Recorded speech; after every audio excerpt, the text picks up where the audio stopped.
மன்னன் வேற இல்லையா?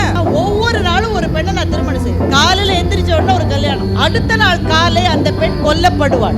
மந்திரிக்கு என்ன வேலைன்னா அடுத்த மணப்பெண்ணோட ரெடியா இருக்கும். மந்திரிக்கு ஒரு நாள் ஒரு பெண்ணு கிடைக்கும். இல்ல பெண்ணை பெற்றவங்க எல்லாம் குடும்பத்தோட வேற வேற நாட்டுக்கு ஓடிட்டாங்க. ஒரு பெண் இல்ல ஊர்ல. ஆனா பொண்ணை கூட்டிட்டு போலன்னா அரசன் இவருடைய கழுத்தை வெட்டிட்டே கவலையோட உட்கார்ந்துருக்காரு. அவருக்கு அந்த மந்திரிக்கு ஒரு மகள் இருக்கு. மகளை சொல்றாரு, அப்பா ஏப்பா வருத்தமா இருக்கீங்க? அம்மா இன்னைக்கு ஒரு பெண்ணு கிடைக்கலம்மா, அந்த ஆள் என் தலையை எடுத்துருவாம்மா. அந்த பெண்ணு சொன்னா, நான் போய் இன்னைக்கு கல்யாணம் பண்ணிக்கிறேன். ஐயோ இல்லம்மா, காலையில உன்னை கொண்டுருவான், நீ இருக்கிறத நான் பார்க்க முடியுமாம்மா? அப்ப கவலைப்படாதீங்கப்பா, நான் உயிரோட இருக்கேன். இருக்க முடியாத, அந்த ஆள் விட மாட்டானே, காலையில கொண்டுருவானே உன்னை. அந்த பெண்ணு போயிட்டா. அந்த மந்திரி தன்னுடைய மகளுக்கு என்ன போதும்னு அப்படியே பயந்துட்டு இருக்கு. அன்று இரவு அந்த அரசன் தன்னுடைய புது மணப்பெண்ணை சந்திக்கிற போது இப்ப சொல்றான், எப்படி காலையில என்ன நீங்க கொன்னுடுவீங்க, கொஞ்சம் நேரம் இருக்கு, அந்த நேரம் மட்டும் ஒரு கதை சொல்லட்டான்னு கேட்க.